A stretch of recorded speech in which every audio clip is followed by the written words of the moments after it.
Tonight on the program, a timeline from Thaksin's release on parole to the meeting with former Cambodian Prime Minister Hun Sen.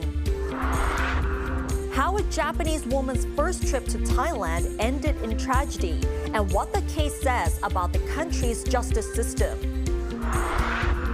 Then we have special interviews with the Executive Secretary of SCAP, CEO of Big Hub, and a Nobel laureate on our brain's own GPS. Sawadika, I'm Nad Bunag and welcome to This Week with Thai PBS World. During the past week, the biggest story in Thailand was Thaksin's release on parole, which has attracted the attention of both local and foreign media, but also criticism from opposition parties.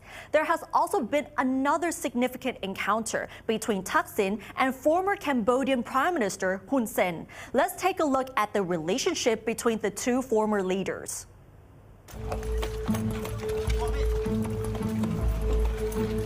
It's the meeting of two powerful figures. This week, Thaksin Shinawatra, the convicted former Prime Minister of Thailand, was released on parole. And 3 days later, his godbrother, the former Prime Minister of Cambodia, made a day trip to visit him in Bangkok. The two aren't currently holding any political posts, but their presence together had made headlines and emphasized a long-standing relationship between them.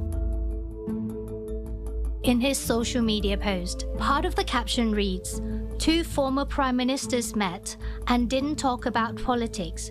That just brought back memories, 32 years of friendship." That means they knew each other even before Thaksin became Thai Prime Minister in 2001. Throughout the ups and downs of Thaksin's political career, Hun Sen was one of the constant characters in the story. Their relationship has been strong, despite the fact that Thaksin was ousted by a military coup in 2006. Hun Sen appointed Thaksin as his economic advisor in 2009, a move that displeased the Thai government at the time. In August 2023, Thaksin and his sister Yingluck Shinawatra were guests at Hun Sen's 72nd birthday celebration in Phnom Penh. Remember, both former Thai prime ministers were in self-imposed exile then. The Cambodian government spokesperson claimed that the gathering was purely personal. Then, only 17 days after Hun Sen's birthday, Thaksin returned to Thailand to face his prison term. And as soon as he's out, Hun Sen was there. This relationship continues. While visiting his godbrother, Hun Sen extended an invitation to Pathongthan Shinawatra, the leader of Pheu Thai Party, to visit Cambodia on the 14th and 15th of March.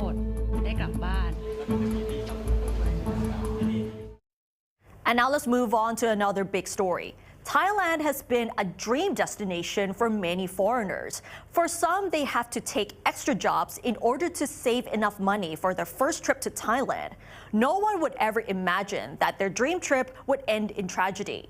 The story of Japanese tourist Tomoko, who was killed 17 years ago during the Loy Krathong Festival, has hit the headlines once again after her father came to Thailand recently to demand progress in the case. それは犯人が20年経つと自由の身になる。はい。わかります？はい、わかります。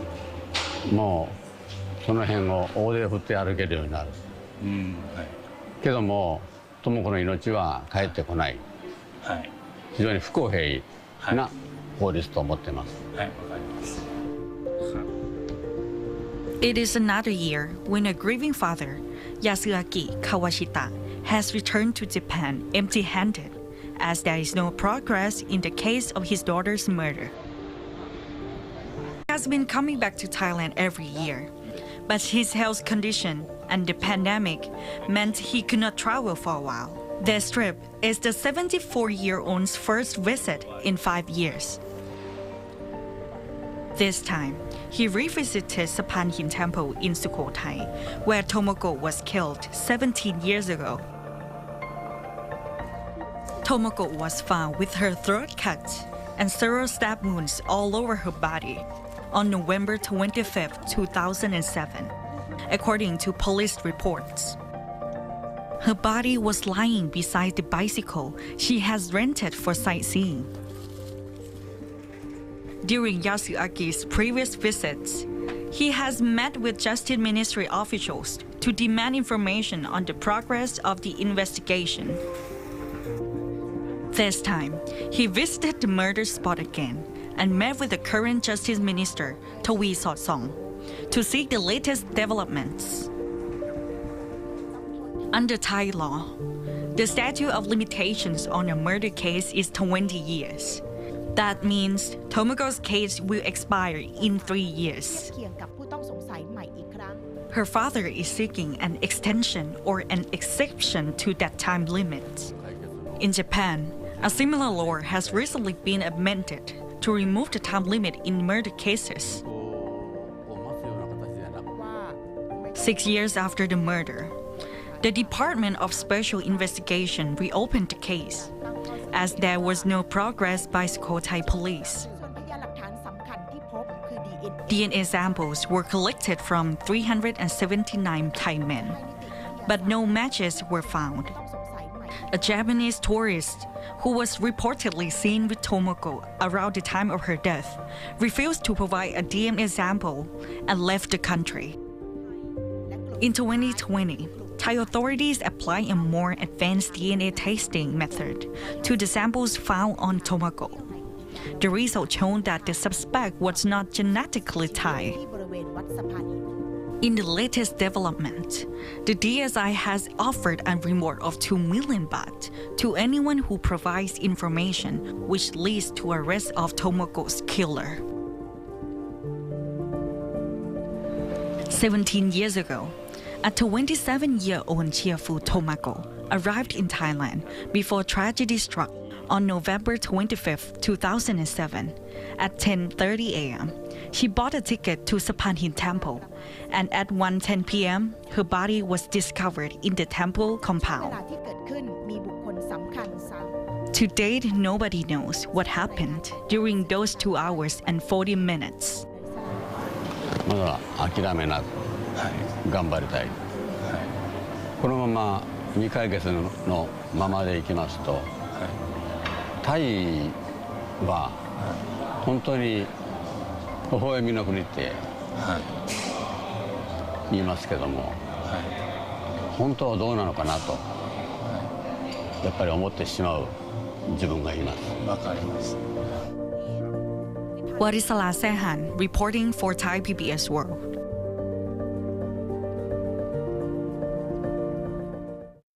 And the case of Tomoko has placed Thai authorities under fire, especially with the lack of progress in holding the murderer accountable for over 17 years. Regardless, her father has never given up on finding justice for her. And now let's have a look at the other stories in our weekly roundup. Prime Minister Sethar Thaksin has unveiled his vision for turning Thailand into a sustainable hub for tourism, wellness and medical services, agriculture, food, aviation, logistics, future mobility, financial services, and the digital economy.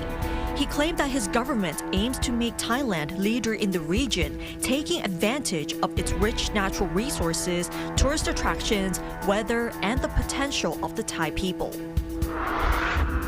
Deputy National Police Chief, Police General Surachet Hapan called a press conference to declare his innocence after he was among 5 police officers charged by the Central Investigation Bureau for allegedly extorting money from an illegal online gambling network. Surachet said he suspects that the charges against him are intended to discredit him, adding that the National Anti-Corruption Commission has not yet filed any charges against him after having accepted the case for investigation. The Thai and U.S. navies launched a joint operation to search for the remains of 5 crews still missing from the sunken HTMS Sukhothai corvette to salvage some weapons and to disable some other military equipment. The Sukhothai corvette sank in the Gulf of Thailand on the night of December 18, 2022. 22 naval officers and men were killed, and 5 are still unaccounted for, even after extensive searches. Thai Airways International has entered into a deal to acquire a fleet of 45 Boeing 787 Dreamliner aircraft, plus options on another 80. The delivery of the aircraft is to be spread over 10 years, starting in 2027. Thai Airways CEO also claimed that the new engines are much cleaner, which will help the national carrier to achieve zero carbon emissions within 2050. And now let's talk about sustainable development. Many countries around the world have been aiming to achieve Sustainable Development Goals, or SDGs, by 2030. Overall progress, however, has not been impressive. Even though there is significant progress on some SDGs, the one that is the most difficult to deliver at the moment is climate action. Let's find out more in my interview with the Executive Secretary of SCAP. First of all, how far have we come in terms of the progress towards the SDG goals? Well, actually, SDG started implementation-wise, 2016, right? And now 2024. Unfortunately, progress-wise is not that encouraging for our region overall. Overall, in terms of achievement of progress, is about 17%. It should have been 50%, let's say, because midpoint, right? Should have been 50% of the targeted by 2030, by midpoint. But what has been achieved, realized so far, average, in our region, 17%. So therefore, it's not that encouraging. Some of the goals are doing better. Some are relatively, let's say, stagnant or very little progress, one or two, in reverse direction. What has been the main hindrance towards achieving the SDG goals? Well, many, not one only. Reason or cause, many. Well, if I can say, again, looking at because if I can say that the positive achievement first, So what we see the positive achievement are in two goals. One is on the poverty. Poverty is quite significant progress overall. Average in our region. Poverty alleviation, quite significant, as well as again this related to infrastructure, progress in infrastructure, innovation, industry. I think also shows a good progress. But again, of all these indicators, one particular indicator that are very concerning is the goals on climate action, which is going in the opposite opposite direction, which is not good.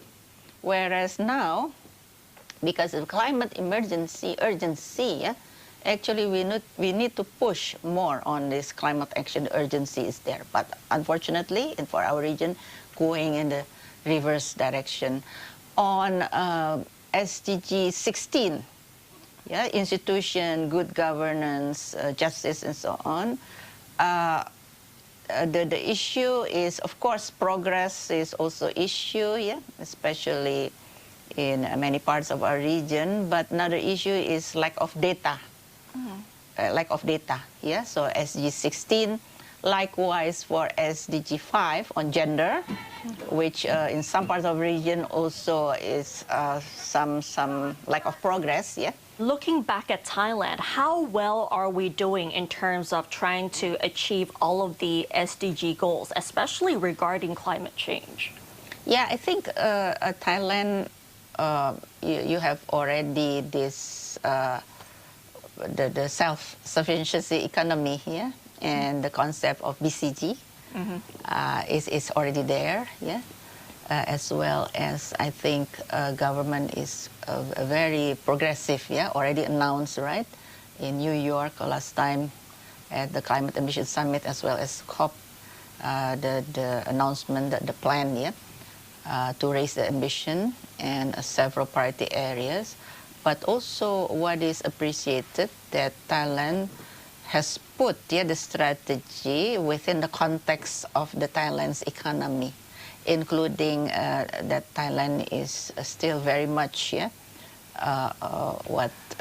the base of the economy, including your strong agriculture sector, in which you put quite an emphasis on the adaptation measure for your agriculture sector, aside from the other, Right. Yeah, so I think this is one good example for the region. And out of the 17 SDGs, is there a specific goal that we need to focus on more, or is there like some sort of improvement that you want to see from Thailand? Oh, from Thailand. Oh, well, maybe if I can respond it a little bit in a more general term, because this also applies to all countries in our region. First and foremost is data. That is important. Keep on improving the data statistic and keep on measuring progress routinely and keep on assessing your progress and then have it as a feedback, on how you would adjust, right, your strategy and priorities. That's number one. And of course, we at ESCA, we work with member states in continuously improving their SDG progress monitoring. Second is put the context within your country. This is being done routinely through the VNR, Voluntary National Review, including Thailand. Yep. And now increasingly getting popular at the subnational level, including cities now, province, doing the so-called VLR, Voluntary Local Review. So cities are also very eager to build the cities in a more sustainable manner. And now a Thai blockchain leader has urged the government to process legal reforms and upskilling of the labor force swiftly to meet investors' needs, considering the changes in the global supply chain. He also suggests that a more open policy on crypto regulations could add more liquidity to the Thai economy. Frank Han-shi has more details in this episode of The Wave. While Prime Minister Thaksin promoted the advantages of investing in Thailand at this year's World Economic Forum, a Thai business leader has been warning the government needs to expedite legal reforms and upskilling of the labor force to meet investors' needs. Compared to neighboring countries, Thailand's education system does not produce sufficient numbers of science and technology graduates to meet the demands of the new wave for technical revolution. What's the solution? Group CEO of Big Up Group, Jirayu Sapsisopa, told me that government should reform the education system to increase workplace-relevant fresh graduates to 1 million students per year. There are other factors that we need to improve. For example, human capital. Right? Vietnam's Prime Minister said he is able to produce 500,000 people, 500,000 students every year from science and technology space. So that's the right human capital, right, to prepare for the country. We are able to produce much less for Thailand, so we need to encourage more students to take, science and technology courses, to produce at least 500,000, 1 million students each year for the right workforce to be able to prepare for the digital and green revolution happening in I think, around the world. As decoupling and deglobalization are taking place, Thailand has to find its position in the changing supply chain. How to offer the ease of doing business and the right incentives to investors is the key. Jirayu said the government needs to reform the legal system swiftly, or investment will be drawn to other countries in the region. The world is moving so fast, and it will move much faster in the next 5 years, 10 years. We need to make sure that we are able to adapt quickly, and our regulations and legality, ease of doing business, we have to adjust in the same direction as the world. Making sure that everybody can register a company easily with the right incentives from BOI, tax incentives, talent incentives. How do we give golden visas to the right talents to join our economy? The CEO did also emphasize Thailand's strengths in the region, which are internet connectivity and digital payment systems. While neighboring countries are struggling to increase the number of people with bank accounts, Thailand hit a record already in 2021 as 94.15% of Thais were in the banking system. Internet connectivity in Thailand, 5G, internet access, many of the people in Thailand get access to the internet. We're a social media country. We're the first early tech adopters, one of the earliest tech adopters in the world. So I think critical infrastructure is needed in order to unlock growth. So we need to look at cloud computing, internet connectivity, digital ID, payment infrastructure. I mean, if you were to compare these things to Indonesia or the Philippines, we're leading because half of the people in Indonesia or Philippines are still unbanked and underbanked, right? Still cash. 50% are still cash transaction. You also point out the government's cryptocurrency policy to boost growth has made good progress. 7% of the Thai population owns crypto assets. To lead the crypto market in Southeast Asia, Jirayu suggests the government implement tax exemptions for crypto players and allow platforms to launch more crypto products, attracting more digital nomads and digital liquidity to Thailand. Tokenization of real-world assets, right? Tokenization of stocks and bonds.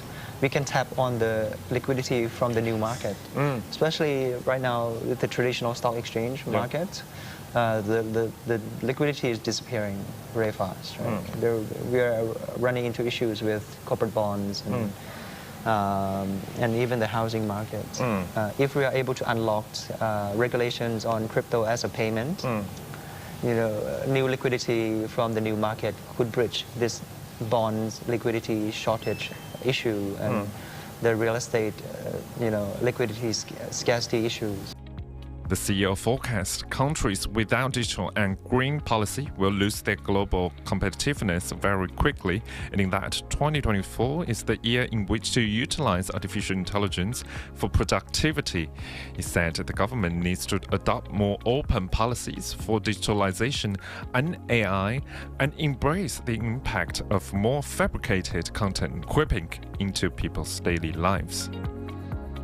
Frank and Shi reporting for Thai PBS World. And most of us have GPS in our phone or in our car, but how do we know where we are without these devices? This is the topic of research that won the Nobel Prize in Physiology or Medicine in 2014. Thai PBS World recently talked to a Nobel laureate and neuroscientist to find out more.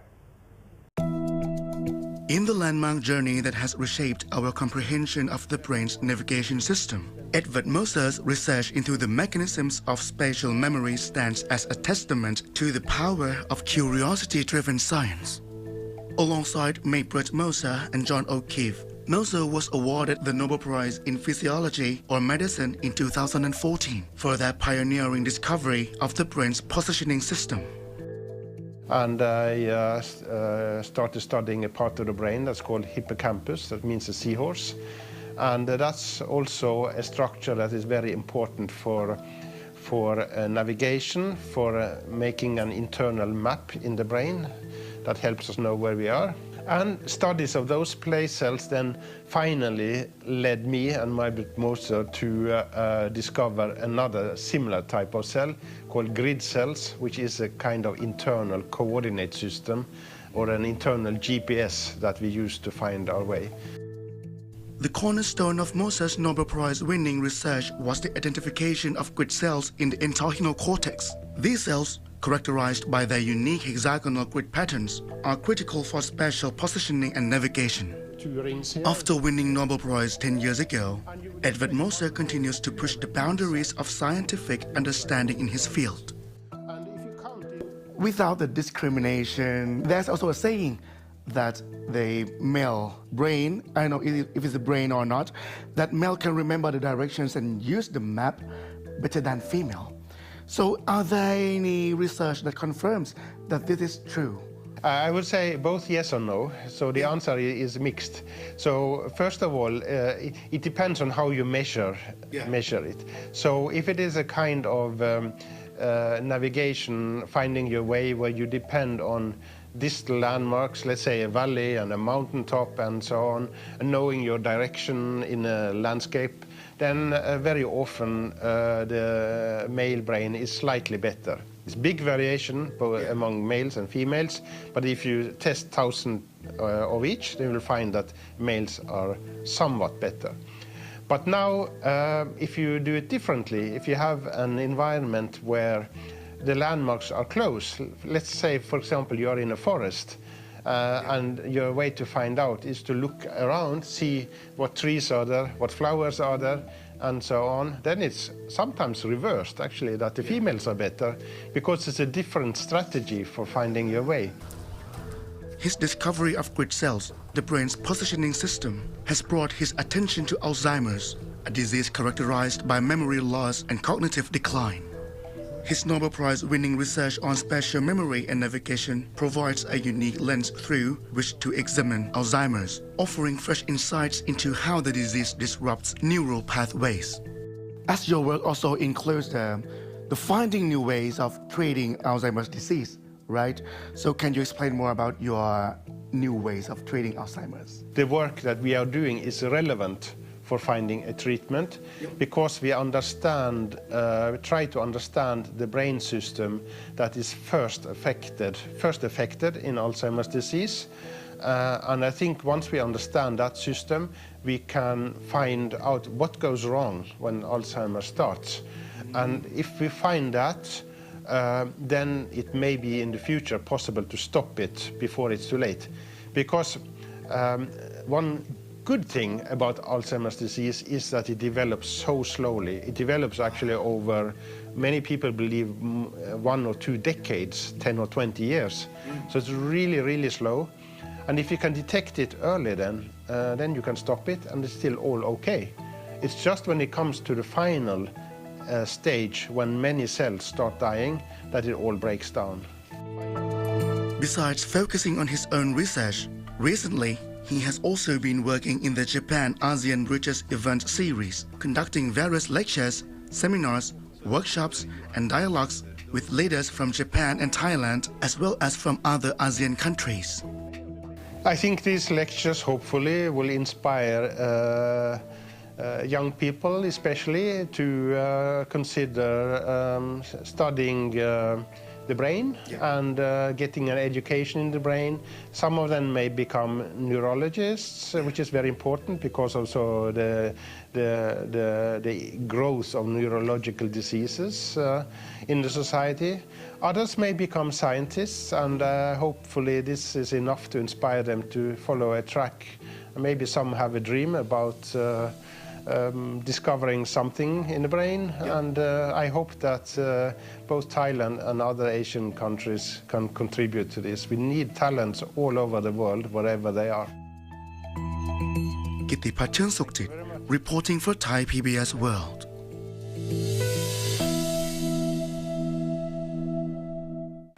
We might be able to say that life without GPS would be so difficult. And that wraps up tonight's edition of This Week with Thai PBS World. Join us every Friday at 10:30 p.m. only on Thai PBS. And don't forget to follow us on social media, including our website, thaipbsworld.com, for all the latest updates about Thailand as well as analyses. Thanks for watching, and we'll see you next week. Sawasdee ka.